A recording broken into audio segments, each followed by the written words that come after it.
All right, thank you everybody for covering it, for covering the story today. You know, I'm from Texas, so it's a cold, rainy day, and to see so many lawmakers behind us, bipartisan, Democrats and Republicans, just shows the commitment to this issue.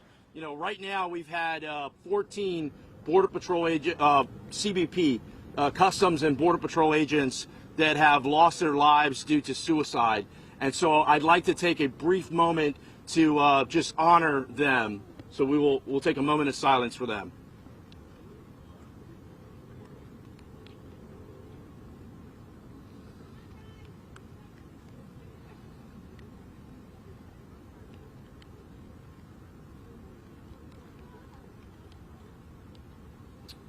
These agents, 3 of them, which are right here, are public information, but 11 of them are not.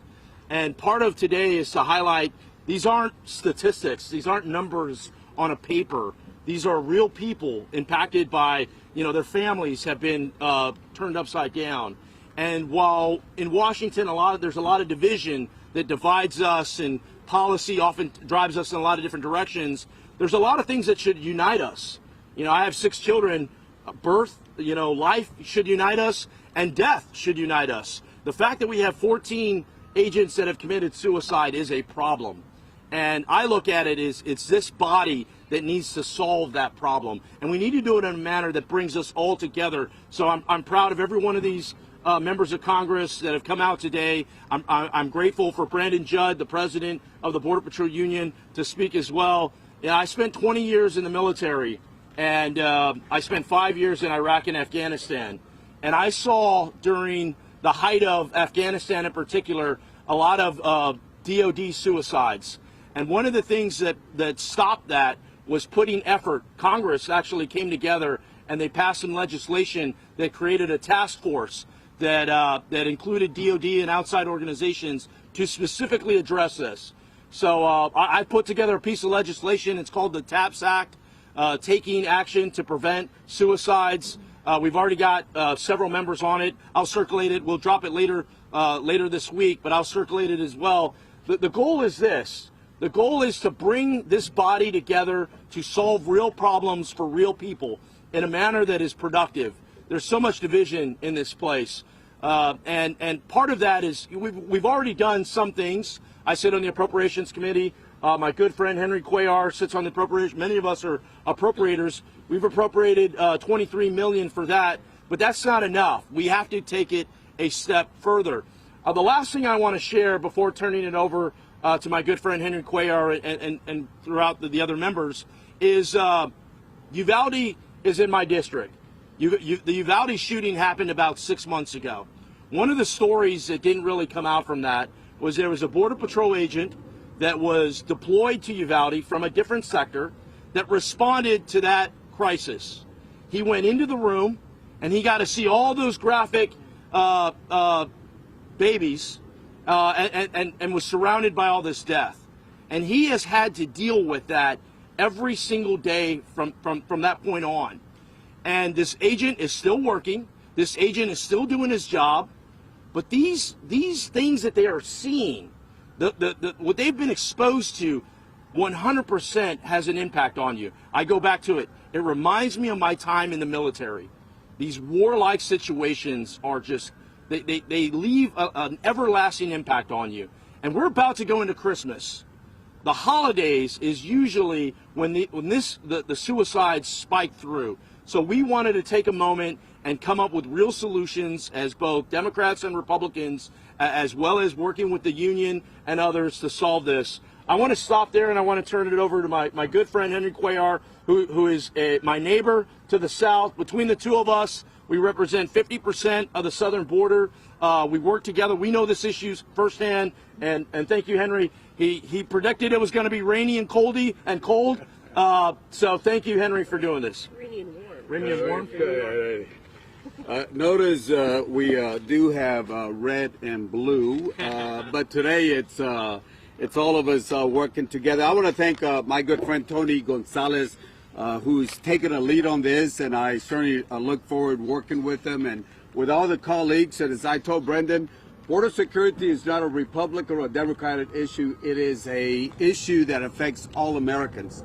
I live on the border. I don't just go visit the border. I actually live there. I lived all my life at the border. So it is something that I understand, along with our friends here. Certainly the men and women in green, the men and women in blue, the other folks. I see them at church. Our kids go to schools. I see them at the grocery stores. So part of our communities, and we need to do everything that we need to do to help them. As my good friend Tony said a few minutes ago, 14 suicides just this in CBP just this year. And again, it's probably it's more than almost any other year that we've had. But unfortunately, this is not a new issue. Between 2007, that is when CBP started taking numbers, tracking suicides, on November 30th of 2022, there's been 149 suicides within the agency. This has prompted members of Congress, like we're doing here today, to not only put resources, but also CBP to get mental health experts across the nation. And again, it's something that we've been working on with the members. I know we got Susie and my good friend Tony. I sit as the vice chair of the Homeland Appropriations. Well, we added $23 million in FY22, which is last year. And in this year, in the current proposal in Homeland, we add another $23 million that would help us address the behavioral health challenges within CBP. In addition to that, I certainly want to work with Tony and with the other members to make sure that we introduce and pass the legislation. But in the Homeland Appropriations, we'll also put very specific language along with the $23 million. That is, number one, develop a process to ensure that employees who utilize CBP behavioral health services are not adversely impacted solely because they self-identified a need for behavioral health counseling and seek behavioral health assistance. That is important because a lot of times law enforcement doesn't, you might have a law enforcement officer that's afraid that they might get a low mark on their record because they're asking for help. So that part is going to be very important where law enforcement is not afraid to go ask for help. We also have put in language to increase the number of local behavioral health professionals that have experience providing psychological support services to law enforcement personnel. If the federal government doesn't have those experts, then they need to work with local communities to make sure that they get that assistance also. Number three, create a behavioral health curriculum for employees beginning at the beginning of their CBP career to provide resources early and instill the importance of mental health. Again, create periodic management training on crisis intervention to make sure that management can work with the men and women as they need that type of help. And again, improve the existing peer support program and develop a voluntary alcohol treatment program. And again, we're asking that once we pass the omnibus appropriation bill, that within 30 days we will get input from CBP to make sure that we provide that. So money has been put in from last year. We'll put in more money. Language has been put in. But I'm certainly looking forward to work with my good friend Tony Gonzales and this bipartisan group to make sure that we pass legislation to keep supporting our men and women in green and the men and women in blue also. Thank you so much. Brandon, judge this. It's good to be with you here today. It's very rare that I get to stand with a group of bipartisan congressmen and congresswomen, and it's really nice to be able to do that. I'm grateful to be here, and I want to talk about some of the things that Congressman Cuellar just said. Until we take out the fear of law enforcement coming forward and talking about their mental health issues, they're never going to do it. Right now, I'm going to walk you through the process.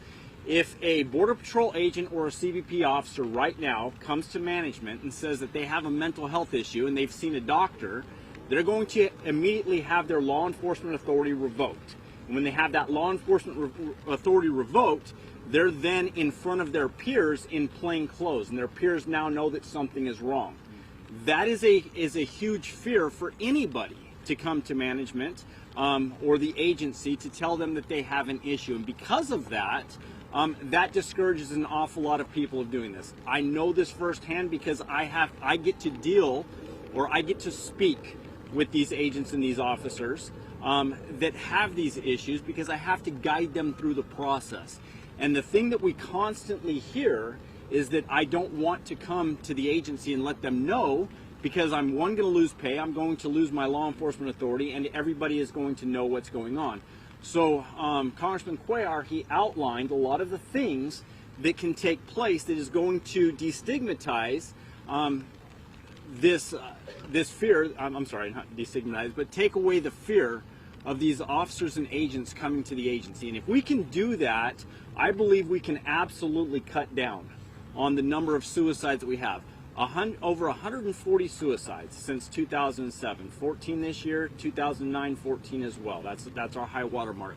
We've got to cut this back, not just to preserve the family unit, not just to save lives, but also because this is a border security issue, and we have to be able to have our officers on the front line, our agents on the front line, in order to protect the American people. And I think that's what we all want. I think that's what everybody wants here.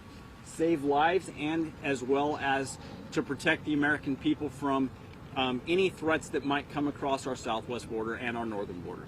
With that, I'll turn over to Mr. Gonzales, Congressman Gonzales, and thanks for being here. I think Myra, you're up next. Sorry. Buenos dias. I'm Mayra Flores, proudly representing Texas 34. I'm a wife of a Border Patrol agent. And it is an honor standing here today on behalf of all those who can't speak out for themselves, our heroes, our Border Patrol agents. Abandoned.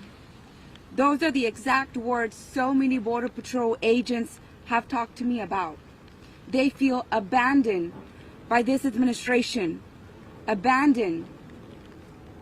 This shouldn't be political. This shouldn't be about Republican or Democrat. This is an American issue. And I'm asking the Biden administration, I'm asking to please take this issue serious. South Texas needs solutions. How many more lives do we have to lose for this administration to take this border crisis serious? What has been discussed here today, it is not only a statistic. Families are forever changed. But to me, it's personal. We have lost Border Patrol agents in the recent weeks that are our friends. Just last night, we lost another friend. It has to stop. The Joe Biden administration has played the border crisis. His policies has downplayed it. He's on record stating that there's other more important things. That is a ridiculous statement, and it is a disrespect to our Border Patrol agents. I'm asking him to come to South Texas, to come and see what our Border Patrol agents are going through, so we can see some real solutions coming forward. Let's show the American people that we can come together for this. The American people deserve it. I think that is the message they have sent very clearly in these past elections, that they want us to work together to find real solutions. We as Congress, we as the American people, el pueblo, we must ensure that we are providing the necessary resources not only to CBP, but also to our law enforcement agencies across the country who are under severe stress and mental health challenges daily, in part due to the failed policies created in this town, in this building behind me. So I want to thank my colleague and Congressman Gonzales for gathering us all here today to touch on this topic, and let us all work together to prevent additional death and suffering. In the RGV and across all border towns, we are all familia. Gracias. Thank you so much. And thank you again, Congressman Gonzales, for doing this. Thank you. Thank you. Thank you. And we're going to, Elisa Slotkin is going to be next. Thank you. Hi, everybody. I'm Congresswoman Alyssa Slotkin. I'm from Michigan, where we happily host a huge number of CBP officers on our water border, one of the busiest economic borders in the country. So we feel real kinship. Thank you to Representative Gonzales for pulling us together. It's important that we understand the bipartisan work that needs to go on to deal with our crisis at the border. We all know that our immigration system is wholly broken. It is working for no one. And therefore, the folks who are manning the southern border are bearing the brunt of our failed policies. And I know that for myself, and I think many up here, we are willing to work with anyone on the right or the left in order to deal with that crisis. I think that there's been a number of comments about the roles, the intense work that CBP does. I'm a former CIA officer and Pentagon official. I did 3 tours in Iraq alongside the military. And just like Rep. Gonzales, in the past year, I've had a school shooting in my district. And we know that for our military, for our law enforcement, for Customs and Border, there is a special need for mental health services by people who understand the work. And I think that's what's been missing. It can't just be a friendly social worker who does work in the civilian world. It has to be someone with specialized skills who understands the problem set and can have the trust of those officers to confide in them. The system has to work. Certainly as a CIA officer, the minute you put up your hand to say that you needed mental health services was the day your career started to tank. So we all know and understand those problems. I'm happy to be here with my peers. Again, there is no way that we can continue as a nation of immigrants to go on with our immigration system as broken as it is. And this idea that somehow we can either have border security or a humanitarian policy towards immigrants, that you have one or the other, is crap. You can have both. And I'm willing to work with anybody here and beyond. I commend the process that's going on in the Senate right now to at least bring people together to have that conversation, since it is our responsibility to take the pressure off of the southern border where it should not be in the first place. Thanks very much.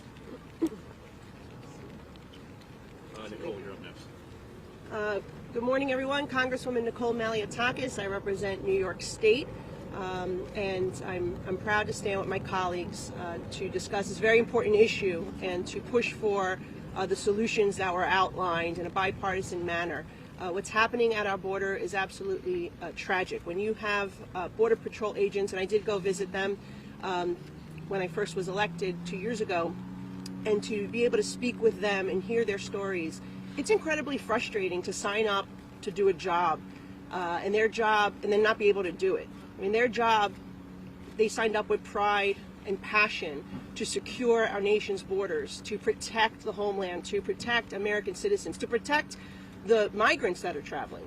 And when they see what is happening with not just the fentanyl that is streaming in, that has killed 100,000 Americans, also seeing the tragedy of hundreds of migrants that have died on this perilous journey over the last year alone, seeing children that, quite frankly, have either been abandoned or they have been raped along the journey. We met some of those individuals when we were visiting at the border. It's got to take a real toll on these officers who know that all of those things are preventable. I represent New York City, the great men and women of the NYPD, and sadly, we've experienced something very similar after their hands were tied by our previous mayoral administration. They sign up to do a job and just want to do it, and it's demoralizing when that ability is taken away from them.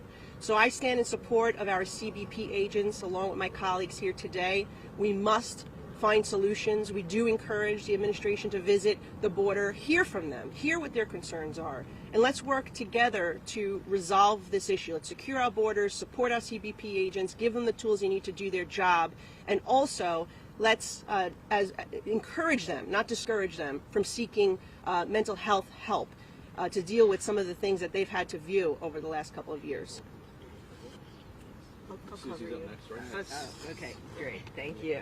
And then Darren, you're after that. Good morning. Thank you for putting up with the rain, but this is obviously an incredibly important issue, and I think it's most important for us to be able to show that this is not a Democrat or Republican issue, that our broken immigration system needs and requires us to come together in a bipartisan manner. So I want to thank Representative Gonzales for pulling us together.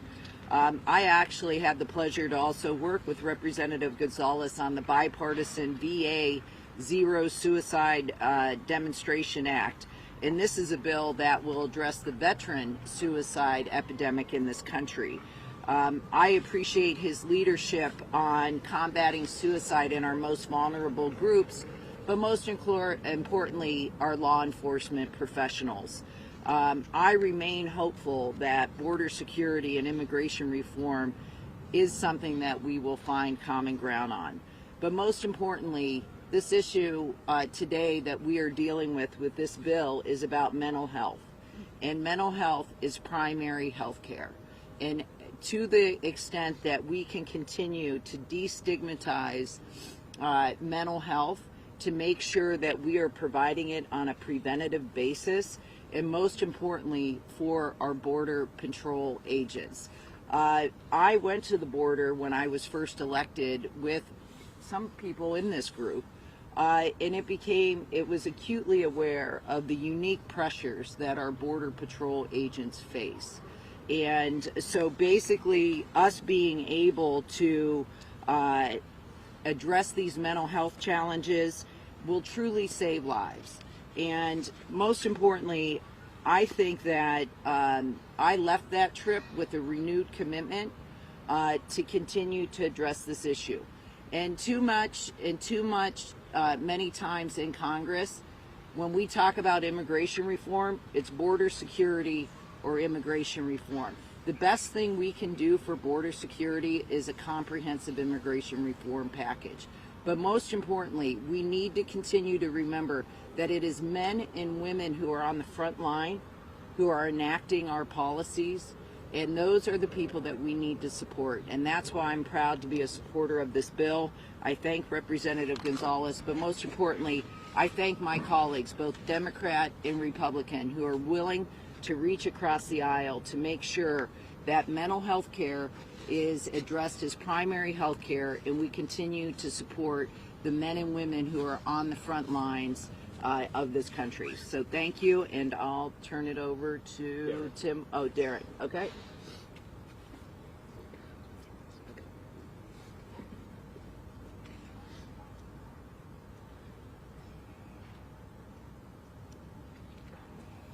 I'm proud to be here to co-sponsor the Bipartisan TAPS Act. The high suicide rate among our border protection officers is unacceptable, and we must come together with bipartisan solutions and make their well-being a priority. I visited Representative Tony Gonzales' district just a few months ago, along with the Bipartisan Policy Center. We traveled to the border in Del Rio, and I met with Border Patrol officers, many of them fellow Hispanics. We reviewed advanced sensor towers that are able to view 3 miles of the border each. And we also saw that as COVID-19, the pandemic subsided, there was a large uptick in immigrants coming to the border. They came from Venezuela, Cuba, Guatemala, Haiti, many refugees, and many with their final destination to our home state of Florida. We heard from these officers about the need for more funding for border protection officers, more advanced sensor towers, and refugee processing.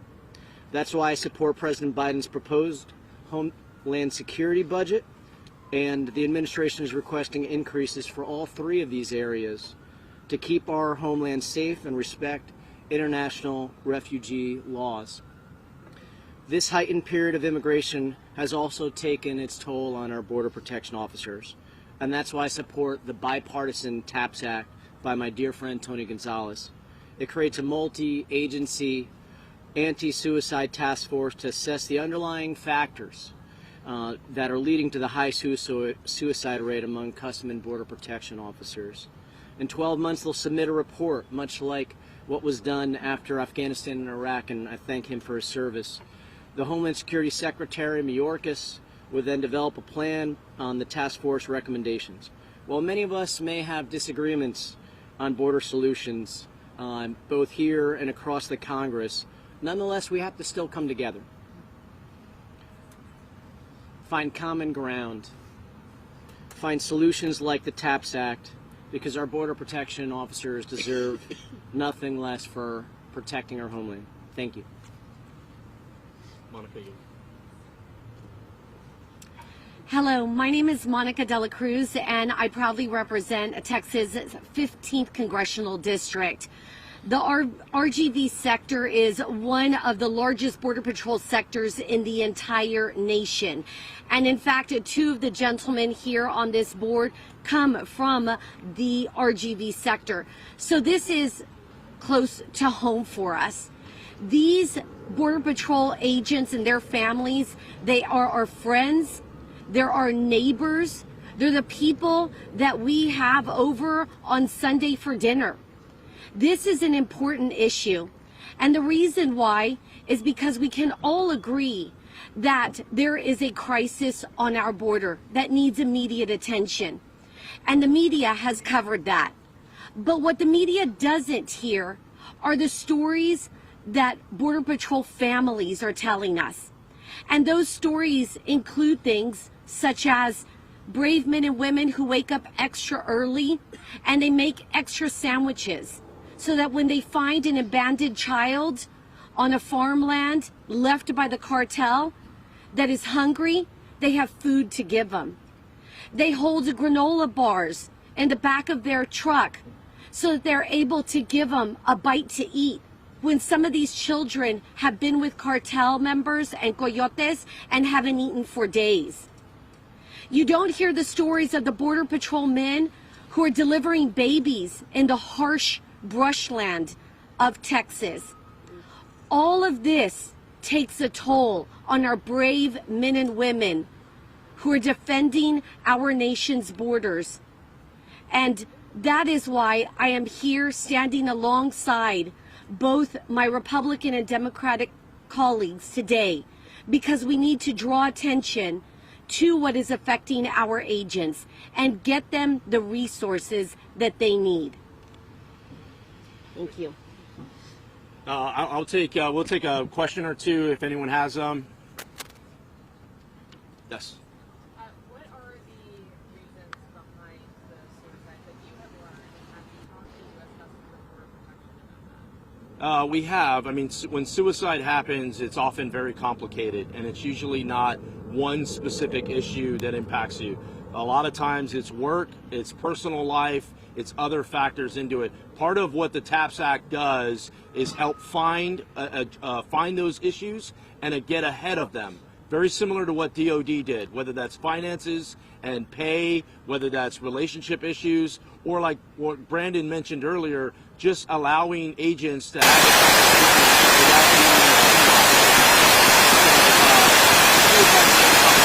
but the sheer fact that there's 14 of them is a problem. I don't care how we got there. It shows that there's a problem, and we have to put, here we had 4 Democrats and 4 Republicans and the president of the Border Patrol Union in rain and cold in D.C. That doesn't happen. So we're committed to it. We need others to be committed as well. Yes, sir. When you're overworked, I don't care what your work is. If you're working at Chick-fil-A and you're overworked to death, or it doesn't matter where you're at, if you're overworked, there's no doubt that impacts your life. At what level, I'm not. That's tough to define. But there's no doubt that what is happening at the border is impacting our agents. And the numbers speak for itself. The fact that 14 Customs and Border Patrol agents have committed suicide, something is wrong. What that is, I think this bill is going to get to the address of it. Congressman, I'm just wondering, so aside from this bipartisan effort, many of you mentioned how important it is for both parties to come together. What other aspects of the border issue do you think you could see real bipartisan solutions for? I mean, the fact that we had 8 members of Congress, 4 Democrats and 4 Republicans, willing to stand in the rain and have a conversation is already light years ahead of anything else that is happening in this place. Darren Soto, my friend from Florida, Democrat from Florida, he came down and he visited the border with me. We went to Del Rio, we went to Uvalde, we spent a couple days together. That doesn't happen. There needs to be more of that. Susie Lee, we've worked on legislation. Henry Cuellar, I speak with Henry just about every day on different issues. So to me, it's where can we start and build out from there. It's not amnesty, and it's not, you know, some of these other issues. It's, to me, if we as lawmakers here in DC can't come together on preventing people from killing themselves, what can we come to? So thank you everybody for coming. I really appreciate it. Thank you for covering it.